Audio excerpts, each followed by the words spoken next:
Спасибо. Добрый день, уважаемый Олег Николаевич, уважаемые депутаты, приглашенные. На 23-й год проекта предусматривается увеличение общего объема дохода бюджета на 857 миллионов рублей, который составит по прогнозным показателям 25 миллиардов 855 миллионов рублей. Общий объем расходов увеличивается на 1 миллиард 884 миллиона рублей и составит 26 миллиардов 882 миллиона рублей. Прогнозируется дефицит местного бюджета в сумме 1 миллиард 26 миллионов рублей, или это 10,6% от собственных доходов местного бюджета, с учетом остатков средств на счете местного бюджета на 1 января 2023 года. При этом дефицит местного бюджета без учета остатков средств составит 917 миллионов рублей, или это 9,4% от общего объема собственных доходов, что соответствует требованиям, установленным бюджетным кодексом Российской Федерации.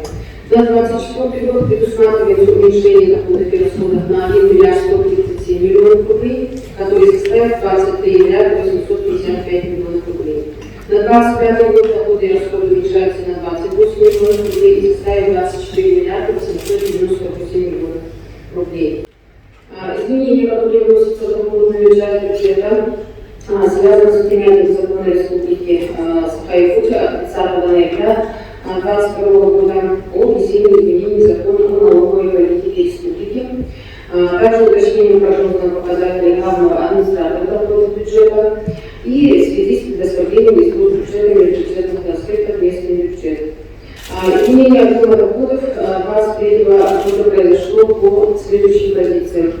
Налоговые и налоговые доходы уменьшены на 744 миллиона рублей и составят 9 миллиардов 727 миллионов рублей. Налоговые доходы уменьшаются на 748 миллионов рублей по упрощенной системе налогообложения и составят 9 миллиардов 237 миллионов рублей. Снижение плановых показателей произошло с установлением льгот по СН для основной категории налогоплательщиков. При этом упрощенный годовой план по УСН составит 2 миллиарда 275 миллионов рублей. Неналоговый доход увеличивается на 4,2 миллиона рублей и составит 489 миллионов. В соответствии с прогнозом главного администратора доходов это управление Росприроднадзора по республике. Увеличивается поступление по уплате на негативное воздействие на окружающую среду. Рост по безвозмездным поступлениям составил 1 миллиард 601 миллионов рублей. В том числе субсидии на 1 миллиард 529 миллионов рублей, субвенции 4 миллиона и иные бюджетные трансферты 57 миллионов рублей. Кроме того, имеются доходы от возврата субсидий прошлых лет в сумме 10 миллионов рублей. Соответствующие корректировки вносятся также в общий объем доходов на плановый период, в том числе налоговые и неналоговые доходы уменьшаются на 1,5 миллиарда рублей в 2024 году, на 2025 год уменьшены на 397 миллионов рублей. По видам доходов изменения аналогичны с текущим годом. Безвозмездное поступление в плановом периоде уточняется в сторону увеличения по субсидии на 363 миллиона рублей в 2024 году и 369 миллионов рублей в 2025 году. В части уточнения расходов бюджета на 2023 год в общей сумме производится, как я уже сказала, на 1 миллиард 784 миллиона рублей. На реализацию мероприятий муниципальных ведомственных целевых программ увеличение на 1 миллиард 621 миллион рублей, по непрограммным расходам 263 миллиона рублей. При этом источником увеличения расходов за счет местного бюджета являются остатки средств на счетах местного бюджета в сумме 98 миллионов рублей, муниципальное заимствование в сумме 173 миллиона рублей, возврат остатков целевых субсидий бюджетных автономных учреждений, потребность которых не подтверждена. И таким образом сумма уточненного годового плана составит 26 миллиардов 782 миллиона рублей. Но основные изменения – это по 15 муниципальным программам, как Сергей Викторович озвучил, и непрограммные направления деятельности. Самое значительное увеличение расходов по программе развития образования на 1 миллиард 330 миллионов рублей за счет межбюджетных трансфертов. Это 1 миллиард 79 получаем субсидии на реализацию мероприятий по модернизации школьной системы образования, 378 миллионов рублей субсидий на организацию бесплатного горячего питания школьников начальных классов и 54 миллиона рублей получали ныне бюджетные субсидии трансферты на обеспечение деятельности советников директоров по воспитанию и взаимодействию с детскими общественными объединениями. На 201 миллион рублей уменьшаются субсидии на приобретение дополнительного здания Хатасской средней школы, которая перемещается на программу комплексного развития социальной инфраструктуры на финансирование объекта «Пристроил СОЖ номер 26». Но мы при этом предусматриваем 6 миллионов рублей для обеспечения уровня софинансирования из местного бюджета в размере 1% от общего объема субсидий на приобретение дополнительного здания Хатасской средней школы, так как данные средства нам дают после уточнения госбюджета. То есть мы заранее готовимся. По программе формирования современной городской среды уточнения на 44 миллиона рублей. Это на разработку и на подготовку документации в целях выполнения работ по благоустройству озера Сайсара 756 тысяч и 43 миллиона рублей за счет поступления субсидий из госбюджета на благоустройство набережной озера Сайсара с Девой Матери в рамках федерального проекта формирования комфортной городской среды. По программе развития имущественно-земельного комплекса уточнение на 13,3 миллиона рублей. Это на проведение кадастровых комплексных работ и на изъятие объектов, которые входят в границы строительства нового корпуса СОЖ номер 1. 2,5 миллиона рублей перемещено с программы охраны окружающей среды для предоставления субсидий «Мультиплан-сервис» на финансовое обеспечение затрат. По программе «Молодежь, семья, спорт и здоровье город» уточнение в сторону увеличения на 18,9 миллионов рублей на выполнение работ по разработке сметной проектной документации и на капитальный ремонт объектов детско-юношеских спортивных школ в рамках подготовки к международным спортивным играм «Дети Азии» и также на устройство открытой спортивной площадки ГТО, комплекса ГТО уличных тренажеров на территории США номер 6. Что касается программы комплексного развития транспортной инфраструктуры, уточняем 9 миллионов рублей на сумму неиспользованного остатка дорожного фонда городского округа Курдипус на 1 января 2023 года. Это в соответствии с требованиями бюджетного кодекса и на содержание крупных автобусных остановок городского округа города Иркутск. Непрограммные расходы увеличиваются в целом на 263 миллиона рублей, в том числе за счет поступления бюджетных трансфертов в сумме 31 миллион рублей. Это субсидии из госбюджета на реализацию ЖКМИ и единой субвенции. Принято за счет средств местного бюджета увеличение на 232 миллиона рублей.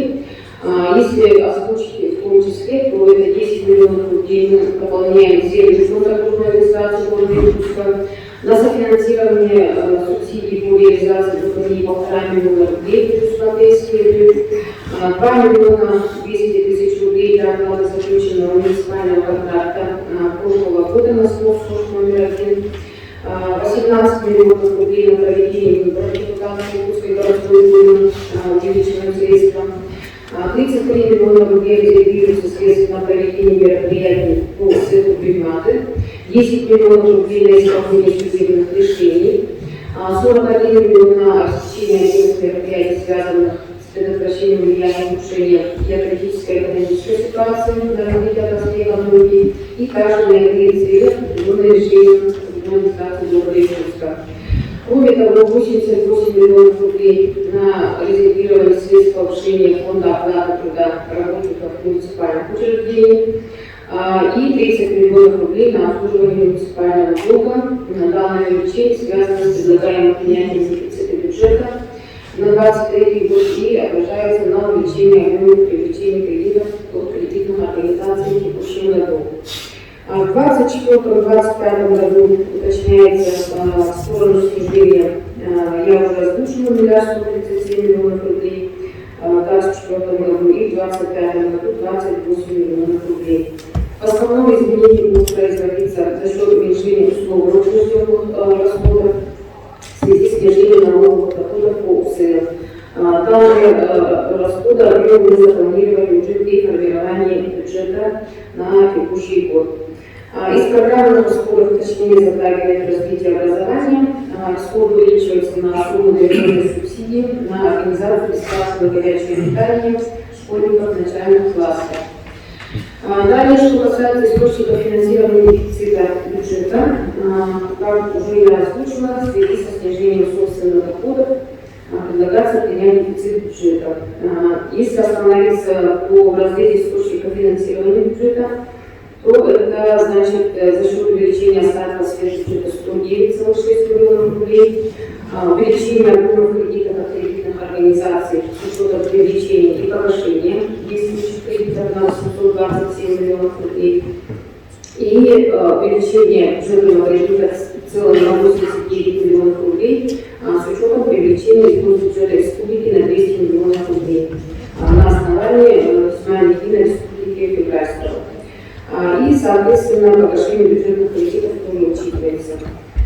Кроме того, увеличение исполнения возврата муниципальных гарантий согласно изменениям, которые предлагаются в программе муниципальных гарантий на текущий год. По программе муниципальных гарантий согласно решению кредитной комиссии предлагается исключить Центр управления общественным пространством на сумме гарантированной 40 миллионов рублей, уменьшить размер муниципальной гарантии по АО «Агентство по развитию территории» на 120 миллионов рублей и включить новых претендентов, это АО «Якутск» суммой гарантированной 69 миллионов рублей для финансирования основной производственной деятельности с правом местного требования сроком на 2 года. И второй новый претендент – это АО «ФПК Якутск» суммой гарантирования 200 миллионов рублей для пополнения оборотных средств в целях увеличения объема производства сроком на 3 года. В программу муниципальных гарантий на плановый период также предлагается включить ФПК Якутии по 200 миллионов рублей ежегодно сроком на 3 года. Таким образом, размер верхнего предельного муниципального долга составит на 1 января 2024 года 4 миллиарда 837 миллионов рублей, или это 49,7% к общему объему налоговых и неналоговых доходов. На 1 января 2025 года 4 миллиарда 661 миллион рублей, и на 1 января 2026 года в сумме 4 миллиарда 334 миллиона рублей. Значит, в 2023 году увеличение на 949 миллионов рублей с ростом на 24%, в 2024 году на 1 миллиард 122 миллиона рублей, или это 31%, и в 2025 году на 1 миллиард 202 миллиона рублей. И эта налоговая нагрузка на бюджетные отношения муниципального долга в соответствии с требованиями бюджетного кодекса остается в рамках ограничений. Далее по изменению и дополнению текста решения предлагается внести соответствующие изменения по параметрам бюджета в случае предоставления субсидий юридическим лицам, уточнение суммы резервированных источников и долговых обязательств городского округа. Уважаемые депутаты, прошу поддержать внесенный проект решения. Благодарю за внимание.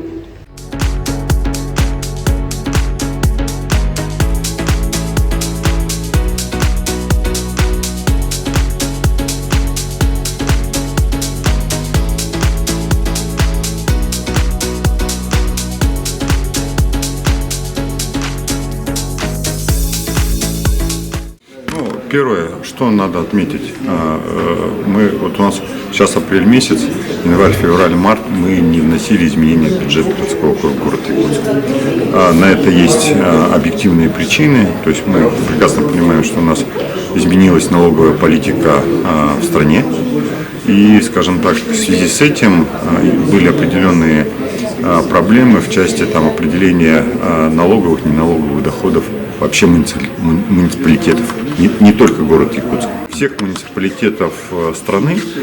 Сейчас ситуация с налоговой инспекцией налаживается, более-менее мы получаем уже информацию о плановых доходах города. Да, мы сейчас, скажем так, утвердили в части налоговых доходов уменьшение, но это связано в том числе с преференциями для бизнеса, да, которые были приняты на уровне Республики Саха-Якутия. Да, у нас есть выпадающие доходы, но опять же, это прогнозы. Мы говорим о том, что это прогнозные цифры. Я уверен, что эти цифры скорректируются, но через полгода, когда мы будем понимать, как будет собираемость налогов. Более того, ситуация в стране, она тоже неоднозначная у нас. Вот. Да, сейчас мы приняли с уменьшением именно налоговых доходов и неналоговых. Но, с другой стороны, в целом бюджет у нас увеличивается за счет субсидий, субвенций с вышестоящего бюджета. Поэтому в целом ситуация, она нормальная, она рабочая. Более того, если вы обратили внимание, мы утвердили увеличение дефицита бюджета по расходной части городского округа города Иркутск. То есть все статьи, которые требуется профинансировать в текущем году, они все, скажем так, планово будут финансироваться. Да, за счет увеличения дефицита бюджета, но с другой стороны, вот тут надо отметить, что дефицит бюджета в том числе участвует в покрытии его республик. То есть вышестоящий бюджет, то есть уже на сегодняшний день 200 миллионов республиканский бюджет выделяет кредит городу Иркутску, причем там 1/4 ставки финансирования, то есть это, можно сказать, фактически бесплатные деньги. Вот. Поэтому я думаю, ситуация вполне нормальная, и город должен развиваться. Даже не должен, а обязан развиваться при этой ситуации. Задержка с принятием внесения изменений связана именно с изменением в налоговой политике в стране, а вот в части уменьшения, то есть выпадающих доходов города, они связаны с преференциями для бизнеса в части уменьшения налогообложения. Это нормально, мы думаем, что это совершенно правильное решение. Более того, я могу отметить, что на заседании комиссии таких глобальных серьезных вопросов не возникло к департаменту финансов. Надо отметить, что в этом достаточно серьезно участвует в том числе департамент экономики городского округа города Иркутск. То есть вот в связке это такое достаточно правильное решение сейчас. Принятие решения по внесению изменений в бюджет. Поэтому ситуация под контролем.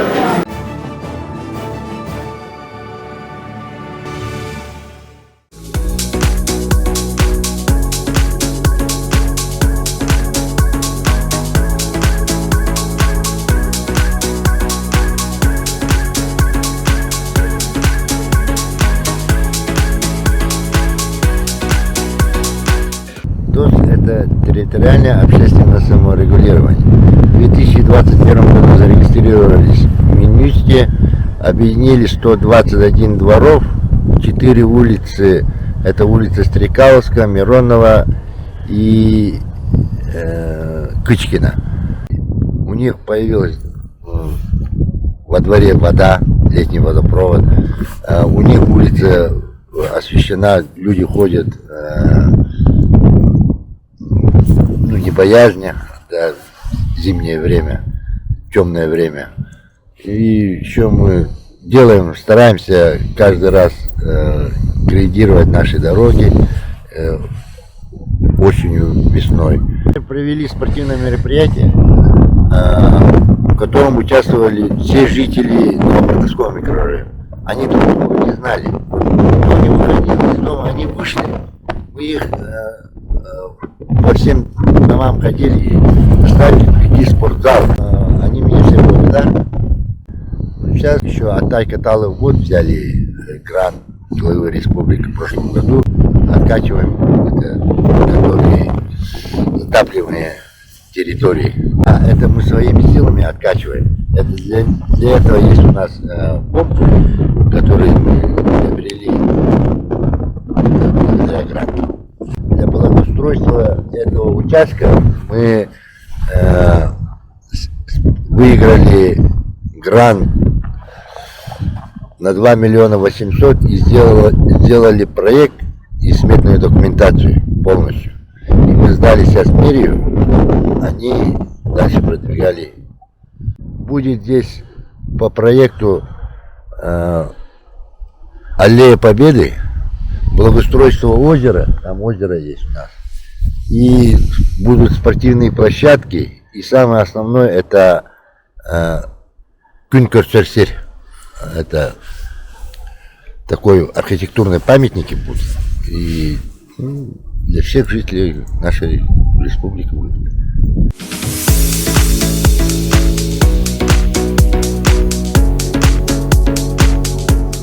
Однозначно не связано с бюджетом, однозначно не связано с бюджетом. Это связано для того, чтобы